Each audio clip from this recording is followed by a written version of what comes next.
Bueno, vamos a dar inicio a la clase. Inge, muy buenas noches.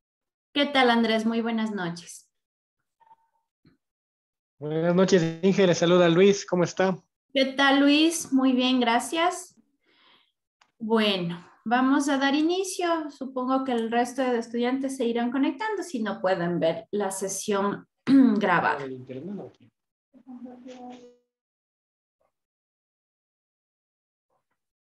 Listo, bueno. Vamos a continuar, ¿sí? Con el tema que estábamos viendo en la unidad número 2, que es la innovación, ¿sí? Entonces, todo proyecto, ¿sí? Parte, obviamente, de una idea de innovación, de renovación, ¿sí? Entonces, como habíamos hablado en la unidad número 1, pues es necesario también realizar una investigación para saber si es que un proyecto es factible o no. Y toda investigación pues siempre va a partir también de una idea, ¿sí? De una idea de negocio, de una idea de innovación o de un proceso de innovación. Tenemos diferentes actividades, ¿sí? Que son importantes en la actividad del negocio. En la razón de ser del negocio, ¿sí? Entonces, en todas estas actividades pueden y deben haber procesos de innovación, ¿sí? Tenemos actividades principales que son las que están directamente relacionadas con la creación física del producto o de servicio. También están directamente relacionadas con la venta y el servicio postventa, ¿sí? Entonces, ¿cuáles son esas actividades principales que están estrechamente relacionadas con el producto o servicio? Pues son la logística interna, ¿sí? Recuerden que estamos hablando de tipos y el proceso de innovación como tal, y estos procesos de innovación se pueden dar en cualquiera de estas actividades. La logística interna comprende las operaciones, ¿sí? De lo que es la recepción, el almacenamiento y la distribución de la materia prima. Tenemos la operación, que es ya como tal la producción, esa transformación, esa manufactura del producto. Y aquí ya tenemos como tal el procesamiento de la materia prima para transformarla en un producto final. Por último, luego tenemos, perdón, la logística externa, que ya es almacenamiento de los productos terminados y la distribución como tal del producto hacia los distribuidores o clientes. Para que exista esta cadena, ¿sí? de una logística de la empresa hacia el cliente, pues debe haber una estrategia, ¿sí? Una estrategia de comercialización o de mercadotecnia. Entonces, por eso esta está directamente relacionada con el producto o servicio. Entonces, tenemos la actividad de ventas y marketing, que son las que dan a conocer nuestra marca o producto o servicio al usuario. Y tenemos por último la actividad principal de servicio postventa o mantenimiento, que son actividades ya relacionadas con mantener el servicio o el producto después de la venta, ¿sí? Entonces tenemos esas actividades que se refieren, que están directamente relacionadas al producto. Luego tenemos las auxiliares, que son las que aportan un soporte como tal a las actividades principales. Tenemos primero la infraestructura de la organización, ¿sí? Aquí tenemos todo lo que es las actividades de apoyo de la empresa, desde el área de planificación, contabilidad, finanzas. Tenemos el área de recursos humanos, que también es una parte auxiliar, donde tenemos ya el proceso de búsqueda, contratación, motivación y capacitación del personal. Tenemos el área de investigación y desarrollo, donde es clave la innovación, obviamente, la innovación de productos o servicios, y el aprovisionamiento, que son la parte de proveedores de las actividades de compra. ¿Sí? Entonces, todas estas áreas son auxiliares, ¿sí? Que sirven de apoyo para las actividades principales. La gestión financiera en una empresa es muy, muy importante, ya que son las que van a generar y van a dar ese engranaje de dinero a la empresa. La circulación de dinero, sí, este flujo de caja, se inicia en la gestión de cobro de las ventas realizadas a los clientes a través de la actividad de las ventas. Y entonces, esta obviamente existe una venta, existe un cierre de venta con un cliente, pero si no existe un dinero entrante a la empresa, pues esa venta en realidad no es una venta real, es una venta en número. Cuando existe ya en sí el ingreso de dinero por esa venta, ahí es cuando estamos hablando de una venta, de un ingreso como tal a nuestra empresa. Hacer todas las actividades de la empresa, tanto auxiliares como principales, requieren de tener dinero. Sí, el dinero es importante para que se desarrolle todas estas actividades. ¿Cuáles son las etapas para creación de un negocio? ¿Sí? Para nosotros poder pensar en emprender, en tener un negocio, necesitamos ir cubriendo ciertas etapas. La primera etapa es la idea del negocio. Todo negocio, todo emprendimiento empieza con una idea, ¿sí? Es el inicio, es la base de toda empresa, ya que es la que nos permite trabajar, ¿sí? Desarrollar un proyecto empresarial. Obviamente una idea de negocio debe ser innovadora, aquí es cuando entra la parte de la innovación. Debe ofrecer un producto o un servicio que sea diferente a los demás. O que pueda explotar un nicho diferente o incluso que pueda abrir un mercado virgen. Un mercado virgen es un mercado que no ha sido atacado ni por nosotros como empresa, obviamente porque es una idea de negocios, o por la competencia. Entonces, esa es la principal, es la base, la idea de negocios. Ahora, obviamente, después de que exista la idea, debe haber un estudio de viabilidad, ¿sí? Debemos poder analizar a través de un estudio si es que esta idea es rentable económicamente, ¿sí? Puede ser la mejor idea del mundo, pero si es que no es rentable económicamente, pues a menos de que seamos una empresa sin fines de lucro, pues no es viable. Para ello es necesario realizar un plan de viabilidad, ¿sí? Es un estudio como tal, ya un proyecto, es una investigación que vamos a hacer, ¿sí? Para saber si es que es rentable o no. Debemos partir obviamente de un estudio de mercado para saber si es que existe o no una demanda para ese producto, para ese servicio. También debemos analizar cuál es la competencia directa y la competencia de productos sustitutos o de servicios sustitutos para nuestra idea de negocio. Y también conocer luego a qué cliente vamos a dirigirnos.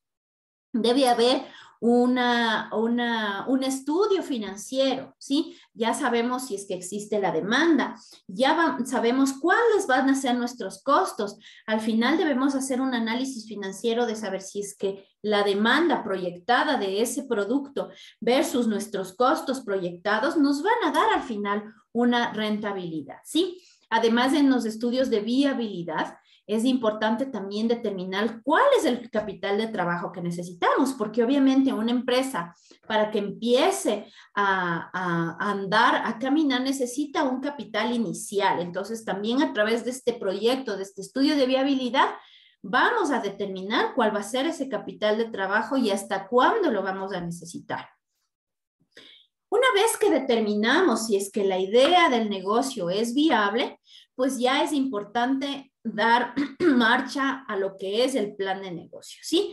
En el plan de negocio, pues ya vamos a establecer nuestra misión, nuestra visión, nuestras metas y nuestros objetivos muy claramente especificados, ¿sí? En relación a que recuerden cómo se realiza un objetivo SMART, ¿sí? Que debe ser específico, debe ser medible, debe tener una estructura de tiempo, debe tener un plazo, debe ser alcanzable además. Entonces ya en el plan de negocio vamos a poner esos objetivos. Vamos a ver cuáles son los recursos que necesitamos, cuáles son las estrategias que vamos a aplicar para este plan de negocios para que obviamente sea rentable. Sí, vamos a tener un plan de marketing además para lograr la comunicación efectiva de nuestra marca al cliente, a la demanda, para que ese plan de negocio tenga éxito y pueda alcanzar los objetivos obviamente planteados. Ya con el plan de negocio, pues vamos a proceder a la financiación del mismo, ¿sí? Si tras todo el trabajo que hemos realizado, ¿sí? Hemos conseguido nuestra idea de negocio, tenemos la viabilidad, es decir, sabemos que es viable, que es rentable, ya tenemos la estrategia. ¿Cómo vamos a lograr que esa idea de negocio sea rentable? Ahora nos hace falta que el financiamiento. Dependiendo obviamente de la idea, habrá muchas empresas, muchos emprendimientos que necesiten una gran financiación, habrá otras que no, pero finalmente se necesita un financiamiento, ¿sí? Entonces, debemos buscar cuáles son estas posibles fuentes de financiamiento, ¿sí? Entonces, tenemos varias opciones. Una de esas pueden ser inversionistas, ¿sí?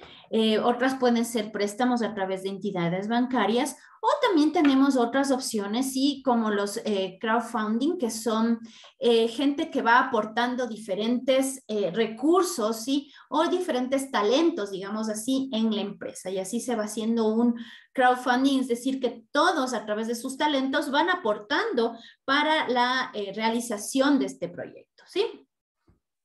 Cuando ya tenemos la financiación, pues es momento de la constitución de la empresa, ya la constitución legal, ¿sí? Entonces ya esto ya es una parte que también va dentro del proyecto, sí que debe ser, tiene que tener también una viabilidad legal, ¿sí? Entonces ya vamos por la parte de constitución de la empresa. Bueno, aquí en Ecuador se necesita hacer un registro mercantil en la superintendencia de compañías, obviamente sacar un RUC, etc. Sí, bueno, en el aula virtual les daban algunas ideas de negocio que pueden ahí analizarlas. Algunas son mucho más prácticas que otras, unas requieren algunas actitudes y otras unas aptitudes especiales, pero bueno, todas al final pueden ponerse en práctica siempre y cuando existan o ahí se lleve a cabo todo estas etapas, ¿sí? De proyecto para que podamos lanzar un emprendimiento, ¿sí? Ahora vamos con lo que son las oportunidades de negocio. ¿Cuáles son estas oportunidades de negocio o cómo nosotros podemos identificar diferentes fuentes de generación de ideas de negocios?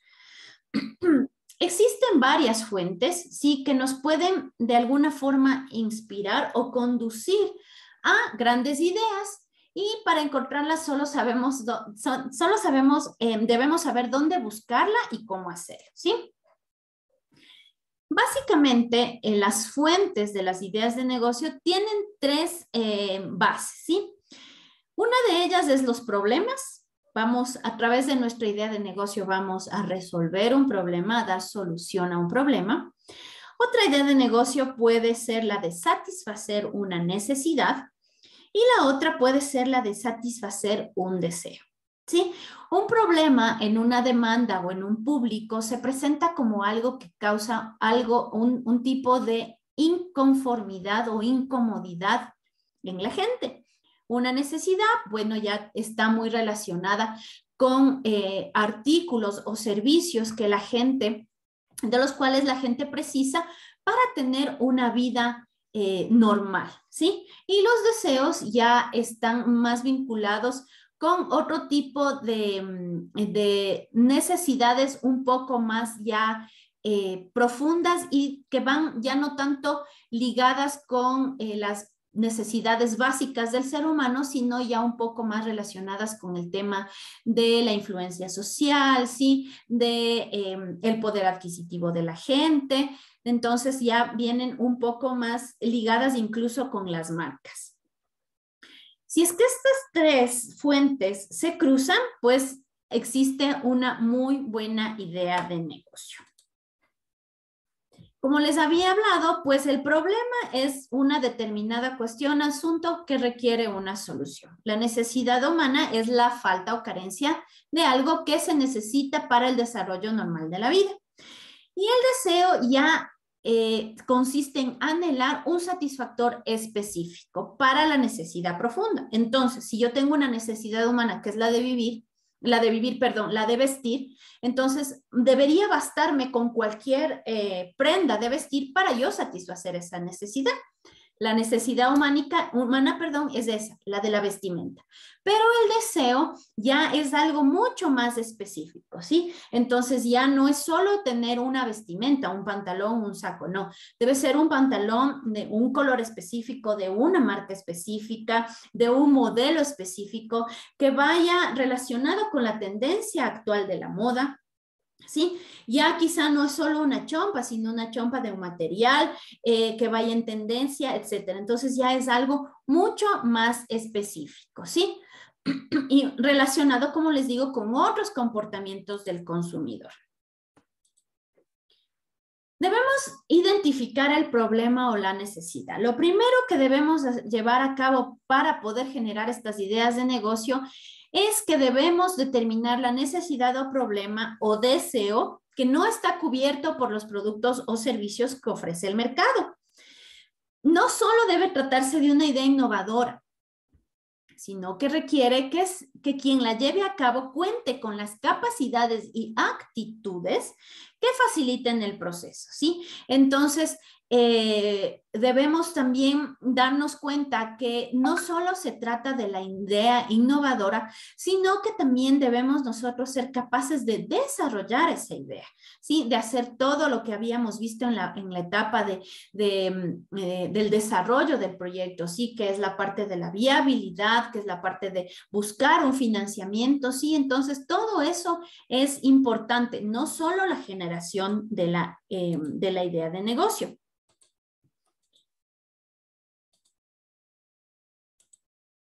La generación y evaluación de oportunidades de negocio. Es importante diferenciar entre idea de negocio y oportunidad de negocio. La primera es solo eso, una idea. Las segundas ya son ideas o ya tienen una especificación más profunda que satisfacen a un mercado y tienen clientes potenciales, ¿sí? Entonces ya la oportunidad de negocio es algo que ya está ahí, que ya debemos más bien aprovechar.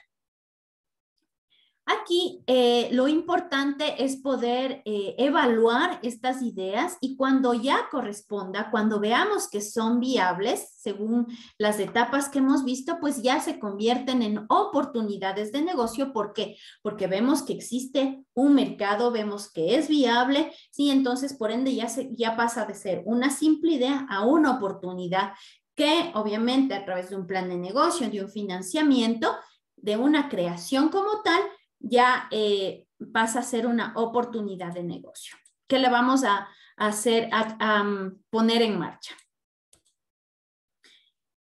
La idea y la oportunidad de negocio. Para poder pasar de una idea a oportunidad, ¿sí? Es importante que esta idea sea oportuna, es decir, que esté en el momento adecuado.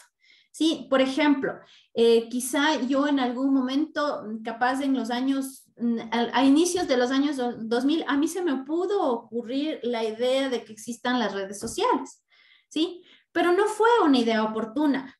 Tal vez ahorita pienso que deberían haber unas redes, debería existir redes sociales. Sí, si es que yo hubiese tenido mi idea oportuna a inicios de los años 2000, si hubiese tenido mi idea de negocios a inicios de los años 2000, hubiese sido oportuna en el momento adecuado. Ahorita, 22 años después, ya no es oportuna porque ya existe, ¿sí? Ya no existe ese tiempo exacto o preciso que debe tener la idea. La idea o producto o servicio debe proporcionar un valor agregado, ¿sí? Debe haber algo más que dé esa idea de producto o servicio que no está dando la idea, el servicio o el producto que actualmente está en el mercado. El segmento del mercado al que nos dirigimos ha de tener un tamaño mínimo, ¿sí? Obviamente el tamaño mínimo se lo establece a través del estudio de factibilidad, de viabilidad del proyecto, pero debe haber un mínimo de tamaño del mercado. Es decir, debe haber al menos, no sé, dependiendo del tipo de producto, yo debo definir que al menos 100 personas deben comprar, ¿sí? Ese es el tamaño mínimo. Es importante la creatividad, obviamente, ya que si estamos pensando en una innovación, debe haber creatividad. Crear un equipo o una red de relaciones, esto es súper importante cuando estamos hablando del lanzamiento o de un nuevo producto o de una innovación. Es importante siempre tener contacto, ¿sí? De todo tipo, tener un buen equipo que nos aporte con ideas y que al momento de hacer el lanzamiento o el estudio de la viabilidad o el lanzamiento del producto como tal, pues podamos nosotros tener el soporte y el apoyo de ese equipo. Y por último, también es importante la motivación. Como habíamos visto, bueno, si se tiene una idea de negocios, es importante ver el estudio de factibilidad o viabilidad, ¿sí? Por eso es importante también dentro de este estudio hacer un análisis interno y externo, ¿sí? Entonces debemos, en este análisis, dentro de las etapas del proyecto, en este análisis debemos ver ¿cuál es la situación de mi empresa? ¿Cuáles son mis fortalezas, mis debilidades? ¿Cuáles son las oportunidades y las amenazas que tengo del entorno? ¿Cuál es el marco político que regula? ¿Cuál es el marco económico que regula? El marco legal, ¿sí? ¿Cuál es el entorno social que puede estar regulando también a esta idea? También debemos ver cuáles pueden ser los potenciales clientes, cuáles pueden ser los proveedores, la competencia, la competencia directa, los sustitutos, ¿sí? Todo eso debemos nosotros analizar en el estudio de viabilidad. Sí, por ejemplo, no sé, digamos que ahora que está de moda hay un vino de mortiño, ¿sí? Que es hecho aquí en el Ecuador. Entonces, por ejemplo, debemos ver si es que existe algún tipo de factor político o legal que nos permita o que no nos permita tener este tipo de vino, ¿sí? Algún tipo de regulación especial, ¿sí? El económico, ¿sí? No sé, se me ocurre si es que la demanda o si es que la oferta de mortiño baja por algún tema de clima, ¿sí? ¿Cómo va a afectar eso a la producción de mi producto, ¿sí? Social y cultural, ¿cuál puede ser, no sé, la tradición con el consumo de vino? Si es que la gente aquí en el Ecuador pues es muy tradicional y solamente consume vinos de uva, que es el tradicional y común, o si es que están abiertos a otro tipo de consumo, ¿sí? ¿Cuál es la percepción de la gente con respecto a nuevos vinos, el comportamiento, en dónde pueden comprar, etcétera? Sí, el tecnológico, si es que tal vez yo necesito algún tipo de tecnología especial para producir este vino. El ecológico, ¿cuál puede ser el impacto ambiental que yo puedo tener con el vino? ¿Sí? Si es que estoy usando material reciclado, no sé, se me ocurre, las botellas, etcétera. ¿Cuál es el impacto ambiental en la producción del mortiño, no sé, en la generación de residuos, etcétera? Entonces, todos estos factores es importante analizarlos también como parte de la idea de negocio, como parte de la oportunidad de negocio dentro del estudio de factibilidad. Y bueno, como habíamos visto, también es importante el análisis interno de la empresa también. El FODA clásico, que son las oportunidades, las debilidades, amenazas, ¿sí? Y fortalezas de la empresa. Entonces, todo esto es importante analizar. Porter habla de 5 fuerzas que son las que de alguna manera pueden empujar a favor o en contra de esta oportunidad de negocio, ¿sí? Entonces, una de ellas puede ser la rivalidad entre los competidores existentes, ¿sí? También puede existir amenaza de nuevos competidores. Si es que es una idea muy innovadora, pues posiblemente yo pueda estar en el mercado como único en esta innovación por un año y enseguida pueden haber nuevos competidores. Otro de los factores que ejercen esta fuerza en la idea innovadora es el poder de negociación de los clientes, ¿sí? dependiendo el tipo de producto al que vamos. Por ejemplo, se me ocurre si es un producto de consumo masivo y queremos vender en el Supermaxi, por ejemplo, que es una cadena muy grande y muy poderosa aquí en el Ecuador de supermercados, pues ellos tienen un poder muy grande de negociación. Entonces, eso puede influir, es una fuerza muy, muy grande que puede influir en esta idea de negocio. La amenaza de productos y servicios sustitutos, no solamente de existentes o de nuevos competidores con el mismo producto que nosotros, sino de sustitutos. También existe el poder de negociación de los proveedores, así como hay clientes muy fuertes en su poder de negociación, también hay proveedores. Puede ser que nosotros, no sé, se me ocurre, necesitamos algodón de algún tipo de calidad para producir toallas. Sí, y solamente existe una empresa que importa ese algodón de Estados Unidos. Entonces, ese proveedor va a tener un alto poder de negociación sobre nosotros y entonces ellos van a marcar las reglas de juego. Entonces, todas esas fuerzas, sí, debemos analizarlas muy bien también dentro de lo que es nuestra idea de negocio, ¿sí? Entonces, bueno, esos son algunos de los conceptos básicos que tenemos en lo que es la generación de ideas de negocio. Y ahora vamos con, permítame un ratito que ya me salí.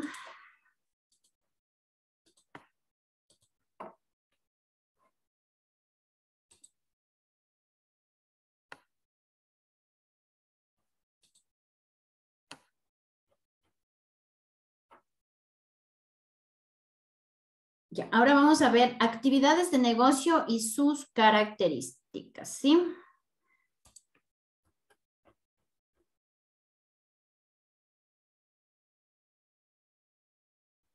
No, esto ya vimos. Perdón, chicos, es que estoy con tantas cosas abiertas que...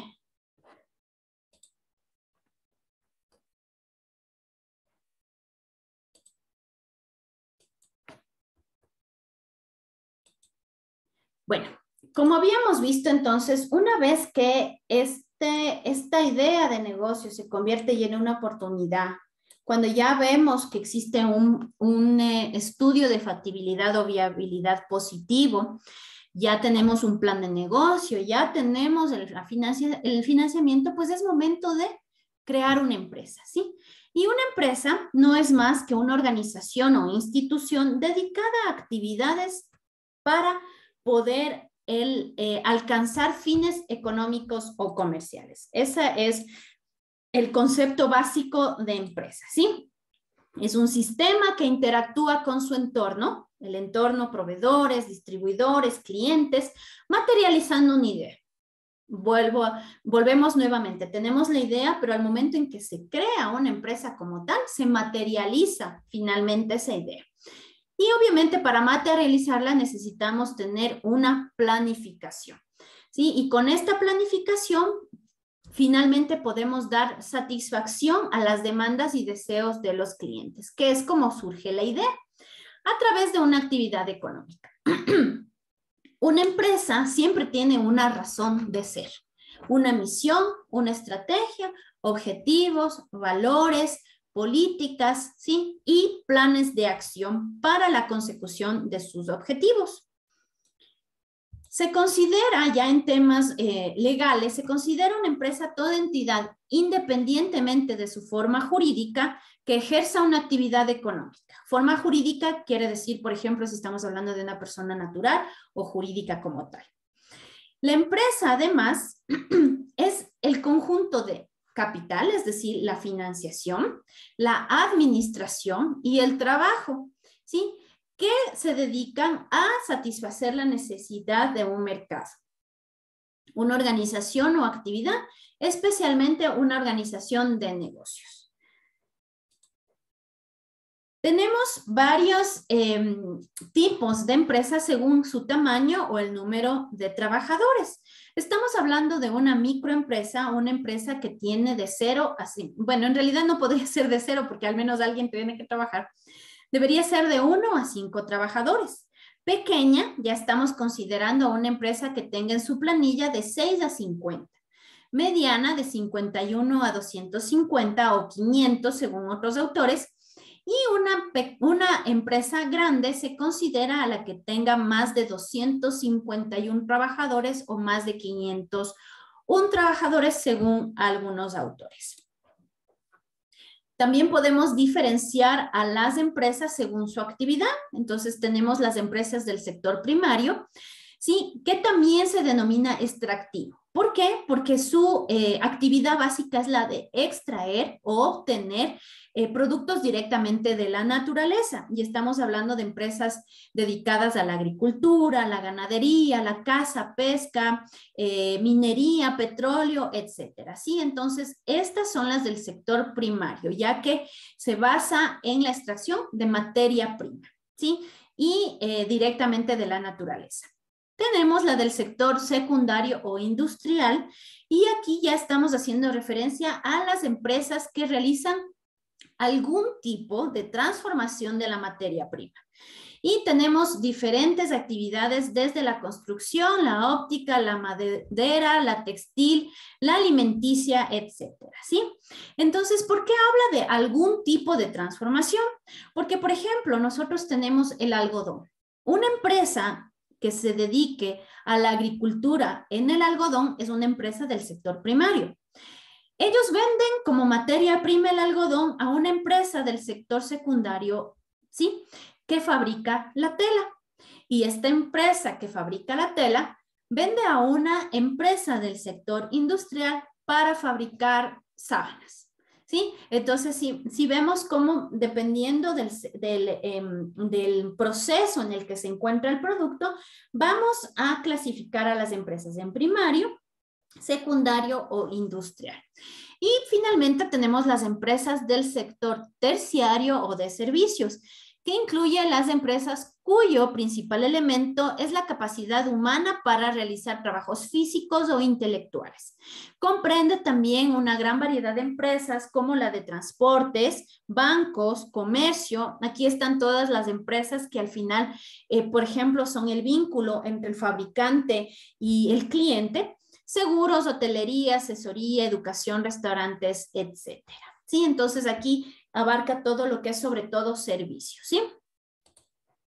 También tenemos la clasificación de las empresas según su capital. Perdón, un ratito.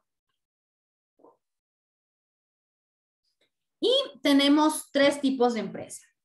La privada, cuya propiedad del capital está en manos privadas, obviamente. La pública, cuando pertenece al Estado y puede ser nacional, provincial o municipal, y la mixta cuando existe la propiedad del capital compartida entre el Estado y particulares.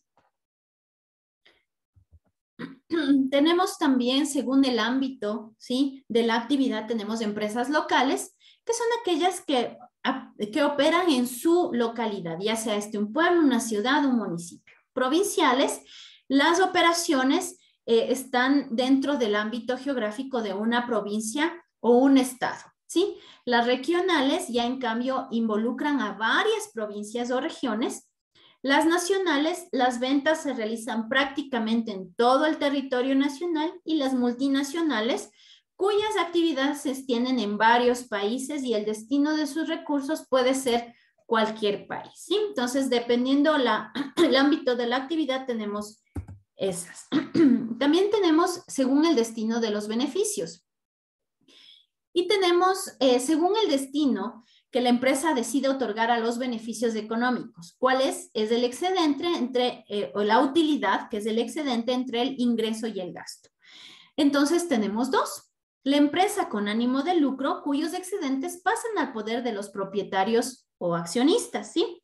Y sin ánimos de lucro, que en este caso los excedentes se vuelcan a la propia empresa para permitir su desarrollo. ¿Sí? Entonces aquí tenemos varias instituciones de ayuda social, ambiental, etcétera, ¿sí?, que no tienen un dueño o cuyo excedente, cuyo beneficio o utilidad no va a las arcas de los dueños, sino dentro de la misma empresa para que se autosostenga, ¿sí? También tenemos según su forma jurídica. Tenemos la unipersonal, ¿sí?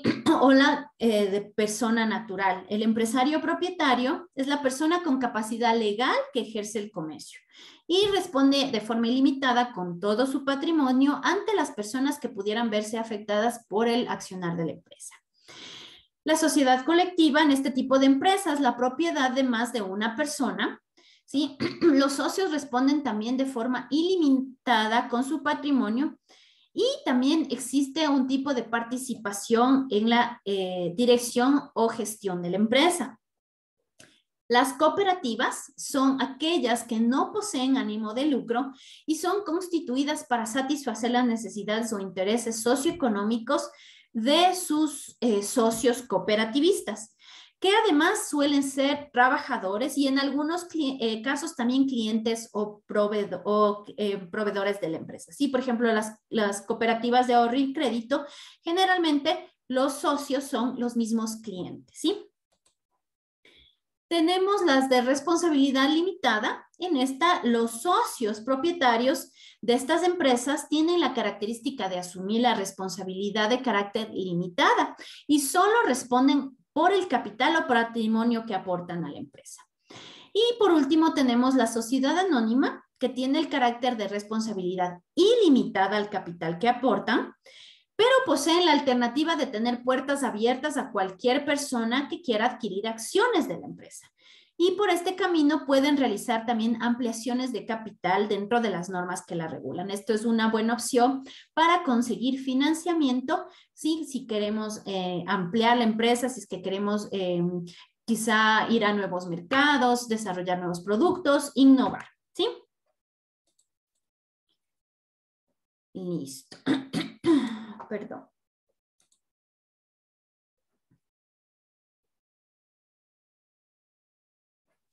Y ahora vamos a ver los conceptos básicos de lo que es economía, ¿sí? Vamos a ver, ¿cuál es la palabra más importante dentro de la economía o para entender lo que son los factores económicos? Pues es el mercado. El mercado es el conjunto de transacciones, procesos o intercambio de bienes o servicios entre individuos, ¿sí? Pueden ser estos personas, organizaciones, empresas, que llegan a un acuerdo entre el producto o servicio y un precio que se cobra por este.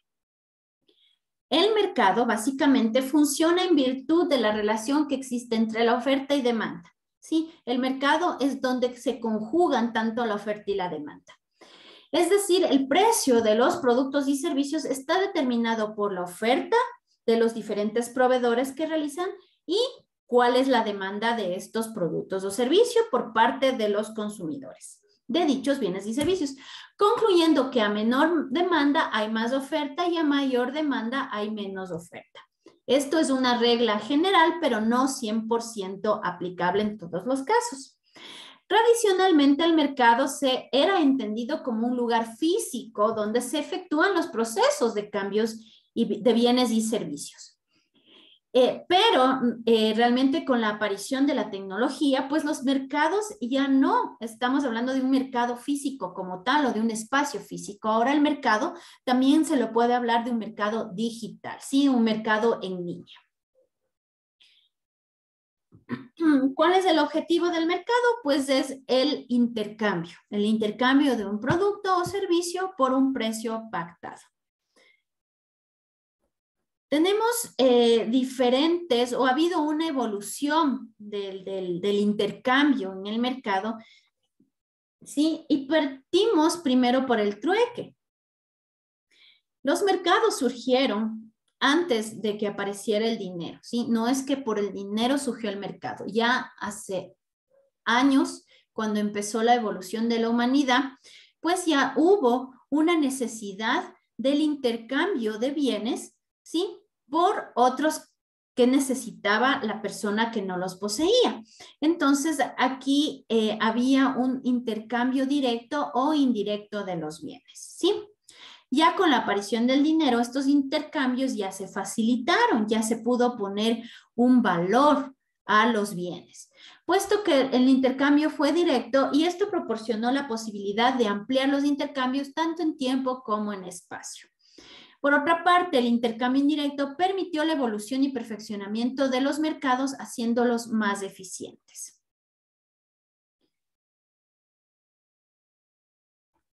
¿Cuáles son los participantes del mercado? Pues obviamente el comprador, que es la persona que tiene la intención de adquirir el bien o el servicio, ya sea por trueque o con el intercambio de dinero. Luego tenemos el vendedor, que es la persona o el individuo que esté dispuesto a entregar el bien o servicio a cambio de otro bien o servicio que se llama trueque o por una cantidad de dinero. Tenemos también los competidores o la competencia. Se entiende por competencia aquella situación en la que existe un indefinido número de compradores y vendedores que intentan maximizar su beneficio o satisfacción, ¿sí? Entonces, en la competencia, obviamente, todos van a buscar obtener el mejor beneficio o el mayor beneficio de una transacción, ¿sí? Yo como comprador debo entender o percibir que el dinero que estoy pagando, o más bien dicho, que el producto o servicio que estoy yo recibiendo, me va a dar más satisfacción que el dinero que yo estoy entregando. Y por otra parte, el ofertante o el vendedor debe sentir, debe percibir y efectivamente debe recibir un valor mayor que el que está entregando en su producto o servicio, ¿sí? También tenemos el concepto de competencia cuando una empresa es capaz de resistir, ¿sí?, a las acciones de otras compañías en el mercado.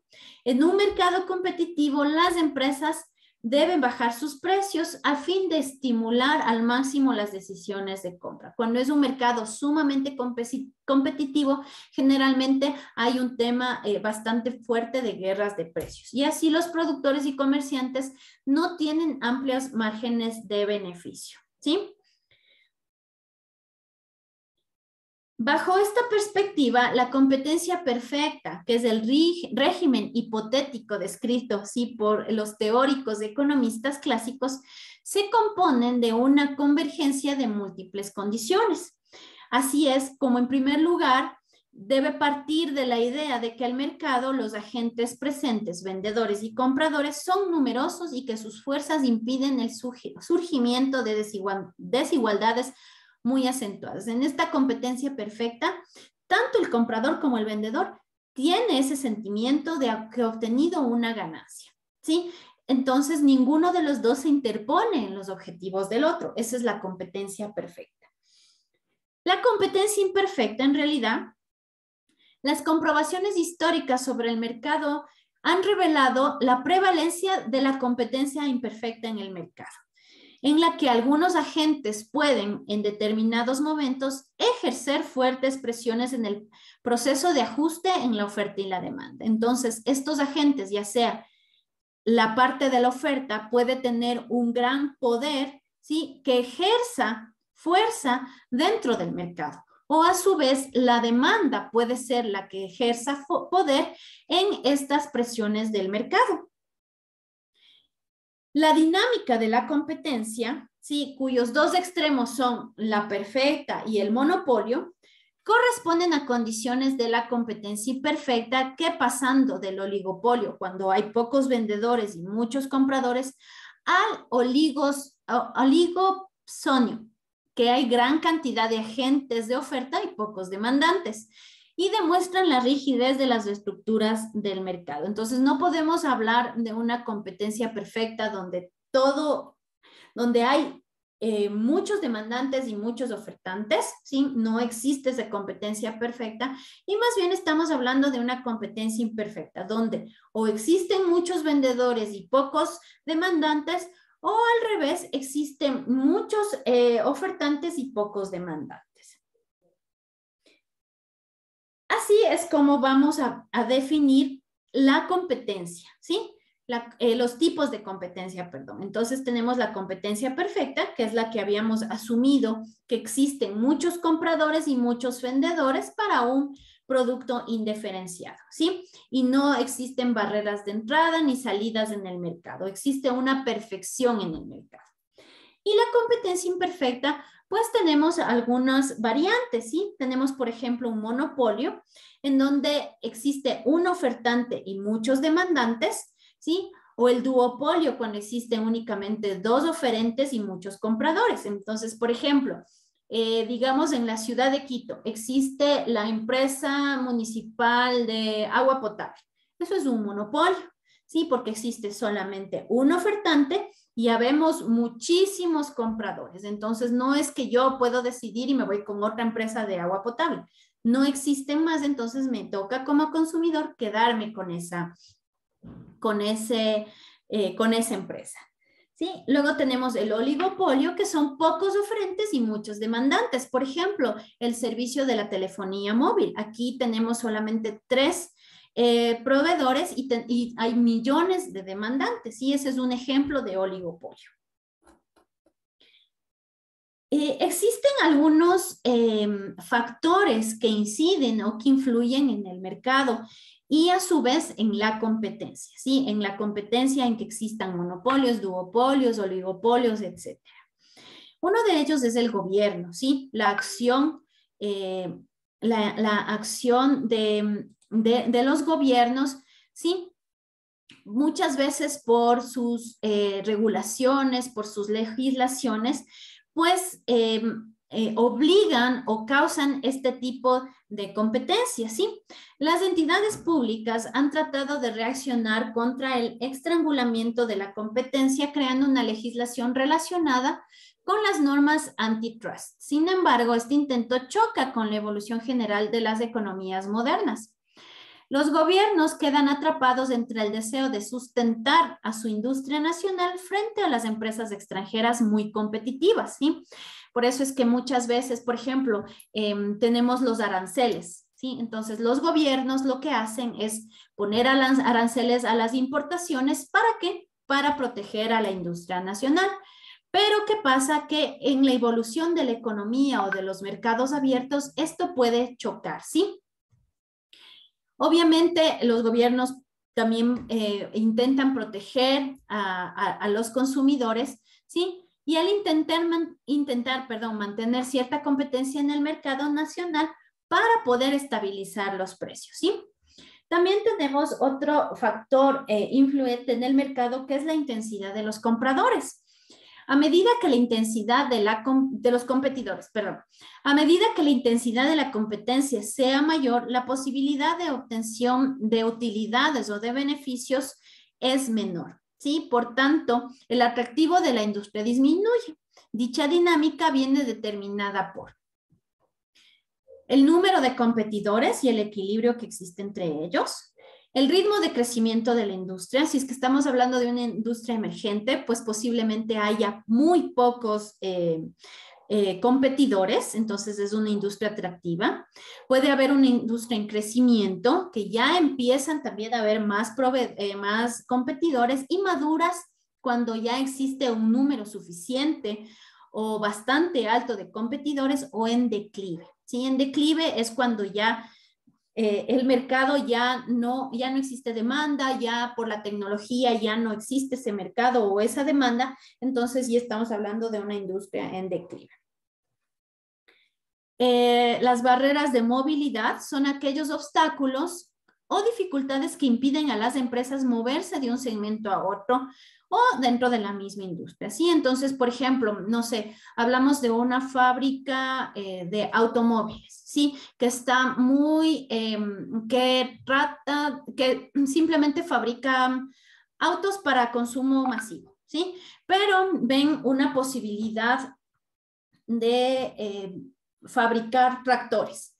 Pero si existen obstáculos o dificultades que quizá, por ejemplo, el tener la tecnología para fabricar los tractores puede ser un impedimento para que estas empresas sí se cambien de segmento dentro de la misma industria. Esa es una de las barreras de movilidad, sí, por ejemplo, la tecnología. Las barreras de salida son factores que impiden o dificultan el abandono de una industria. A veces no es posible, por ejemplo, qué sé yo, una farmacéutica. Puede que no pueda salir de la industria porque no hay quien más fabrique una determinada medicina. La estructura de costes de una empresa, ¿sí? cuando existen altos costos fijos y ahí las empresas están forzadas a tener unos volúmenes muy fuertes, muy altos de producción. Entonces, puede que esto influya a que haya pocos competidores, ya que están forzados debido a sus altos costos fijos, a producir en gran escala. Otra diferenciación de productos. Cuando existe una mayor diferenciación de productos, menor va a ser la competencia. ¿Sí? Entonces, este es otro de los factores que incide mucho en la competencia dentro de un mercado. Los costos de cambio. Se refiere al coste que un cliente tiene que al cambiar de proveedor. Por ejemplo, en el sector de telecomunicaciones, los clientes tienen costos de permanencia en la compañía. ¿Sí? Cuando ustedes tienen un plan y el plan dura un año, uno no puede cambiarse porque igual existe una multa o te cobran el año y te puedes cambiar. Entonces, a veces estos costos hacen que no podamos cambiar a la competencia y por ende también los competidores no hay muchos porque saben que es difícil abandonar contratos cuando los consumidores quieren cambiarse. La capacidad productiva instalada. Nuevamente, cuando sabemos que existe una capacidad productiva que obliga a las empresas a producir en gran escala, pues es muy difícil a veces que existan más competidores. Diversidad de competidores. Cuando los competidores difieren en tamaño, estrategias y otros, se intensifica la competencia, ¿sí? Eso es uno de los factores. Cuando hay muchísimos tamaños de competidores, cuando cada uno realiza diferentes estrategias de producción, de comunicación, de marketing, de ventas, pues ahí tenemos la facilidad de que existan más competidores. Intereses estratégicos. A medida que los objetivos de las empresas sean parecidos, la competencia también se intensifica. Listo, chicos. Vamos a dejar eso y vamos a terminar con lo que es esta unidad 2, que falta muy poquito. En la próxima clase avanzamos con la 3 y al último tomamos la 4 y con eso terminamos todo lo que es proyecto, ¿sí? Listo, chicos. No sé si tienen alguna pregunta.